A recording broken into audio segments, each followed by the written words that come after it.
In today's episode, Chef Yossel Backman shows us how to make his delicious Persimmon Braised Dino Ribs using Prairie Street Co.'s Dino Ribs from the baby back.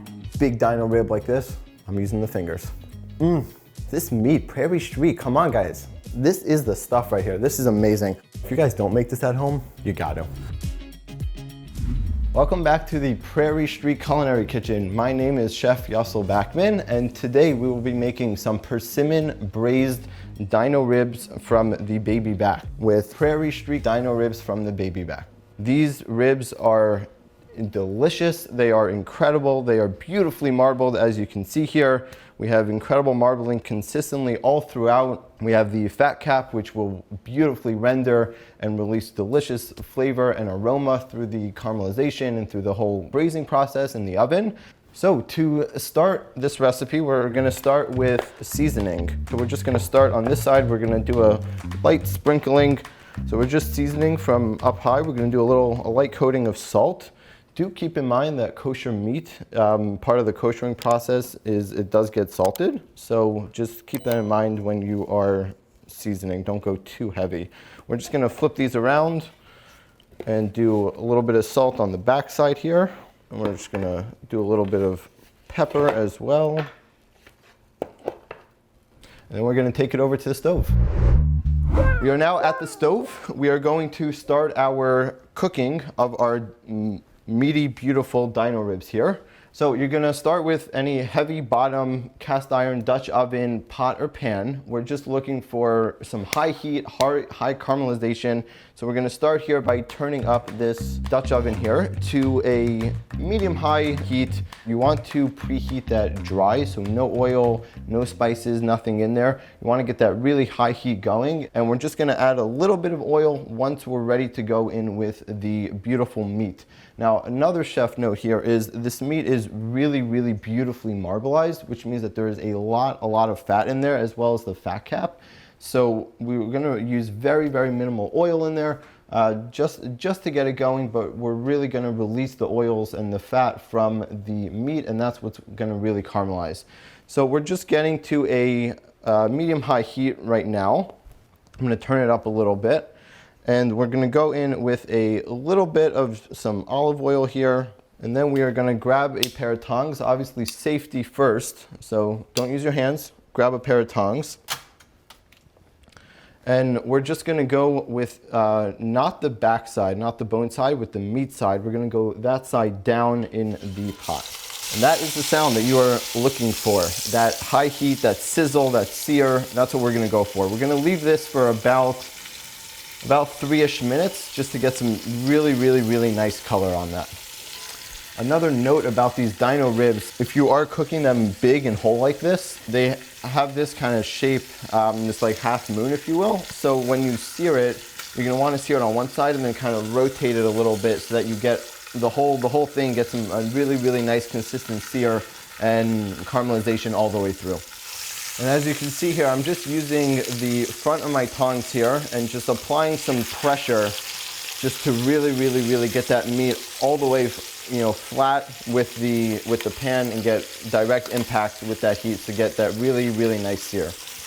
Okay, so the dino ribs have been searing for a couple minutes now, and you're just looking for that beautiful brown color all the way around. And as you can tell, again, because of the shape, this bottom part doesn't really have so much color, so we're just gonna go back in for a second here and get a little bit more color on that bottom piece really quickly. So the beautiful thing about these dino ribs from Prairie Street, as you can see here, is that they have this beautiful piece of meat all along the sides as well here. So you just wanna make sure that when you're searing it, that you get the top, the bottom, and then you as well take a quick second here to just flip it on its side and get some beautiful caramelization and sear on that as well.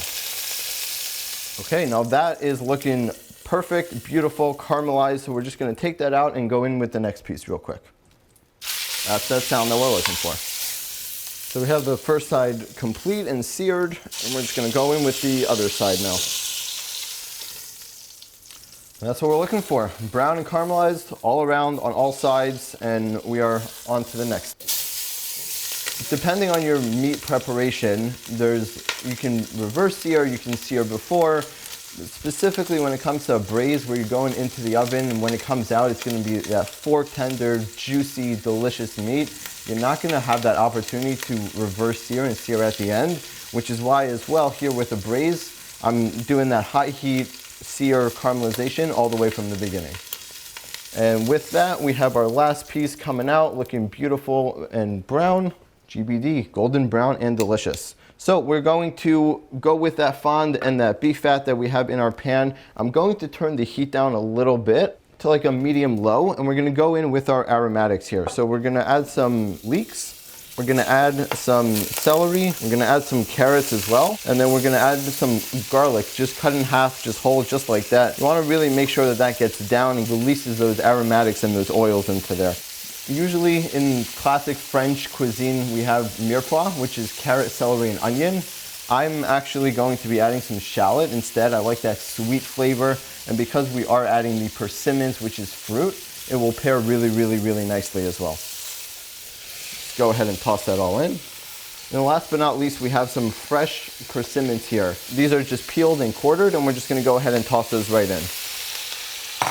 Go ahead and grab your spoon, and you're just gonna mix that all up, and you're gonna notice that I'm scraping the bottom of the pan to get up all that fond and all that delicious meat flavor and caramelized bits that we have from searing just before. If you notice, I've switched from using metal tongs to a wooden spoon because I don't wanna damage or scratch my pot, and the metal is obviously a lot tougher, so I'm just moving over to a more gentle wooden spoon here to get up all those delicious bits. We're just gonna toss that around and caramelize that and roast that off a little bit for just a couple minutes just to get a little color. It should really start smelling really beautiful and really nice. And at that point, I'm gonna go ahead and toss in what we call a bouquet garni, which is just some herbs, and as you can see here, it is tied up with some string, and that's just so that it doesn't get all over. This way we can kind of fish it out at the end. You can use different herbs. For this context, for this braise, I have some oregano, some fresh oregano, which will pair really nicely again with the fruit and the persimmon, as well as some thyme and rosemary, which is definitely a classic French preparation and classic French herbs to add to a braise. So we're just gonna drop that in right there, mix that all up, and let that go for a minute. And now that that's all in and grooving and searing and caramelizing, I'm just gonna go ahead and turn the heat up a little bit more to a medium high again, just to really get some good color on those. We're just gonna leave that for about 2 to 3 minutes and just get some good color and caramelization. The fruit will start breaking down. The vegetables will start getting very aromatic with all those herbs and the garlic in there and the shallot. It's gonna start smelling delicious. Okay, so we are about 3 minutes into caramelizing these beautiful fruits and vegetables. It smells absolutely incredible. And we are now gonna go in with some tomato paste, a little bit of tomato paste. It is very concentrated, so you definitely don't wanna use too much, but it's beautiful. There's some sweetness from the tomatoes, there's some acidity, so that will really start building that depth of flavor that we're looking for in this braise. So I'm just gonna go in with a heaping tablespoon, maybe a touch more, and then we're gonna really work that in with our spoon so that it gets mixed up with everything and really caramelized and roasted. As you can see here on the bottom of the pot, we're starting to have some brown bits, some caramelized bits, which is the perfect sign that the ingredients are telling us that we are ready to go ahead and deglaze with our red wine, which is exactly what we're gonna do next. So I'm just gonna go in with our 2 cups of wine here. And as you can see, we had a really high heat. You add in the wine and it just starts boiling away right away. And next up, we're gonna go in with our veal stock. And people really overthink it. It's really as simple as just throwing up some bones, add your mirepoix, your carrot, your celery, your onion, really kind of take it wherever you want. A few black peppercorns, your bouquet garni, some herbs, some thyme, some rosemary, and just really just kind of let that simmer away for a couple hours and then strain it, and you'll be left with this delicious stock that we have right here. Beautiful. So we are reduced. I'm just gonna start bringing in my stock over here. So I'm gonna add it gradually, and as I add it, I'm gonna go back in my spoon and just kind of mix it all up. Make sure everything gets combined together. scrape up any little bits that might be on the bottom still. Beautiful. Now you could just add more a little faster. So that is smelling, looking delicious. I'm now gonna go ahead and grab my tongs again, and we're going to grab our meat, and we're gonna go meat side down straight into our pot here.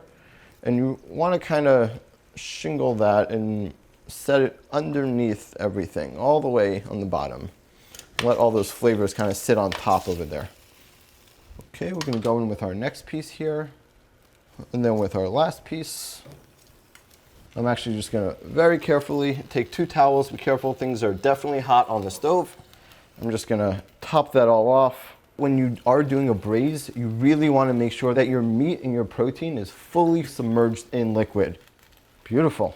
Stock's all in, meat's fully submerged here, and we are off to the oven. So a few notes before you throw your braise in the oven. You want to grab a lid that is tight fitting. You really want to seal all that liquid in. So you just want to make sure that your lid is super, super tight. And we're going to cook this in about a 325-degree oven. So not super high, very gently, very slowly. We're going to cook it for about 3.5 hours. And these dino ribs should be fork tender, falling off the bone. You're looking for an internal temperature at around 200 degrees, but really look out for that fork tender. It should fall off the bone. It should melt like butter, and that's what you're looking for. We'll see you back soon when they're out of the oven. Back in the Prairie Street Culinary Kitchen, we are here.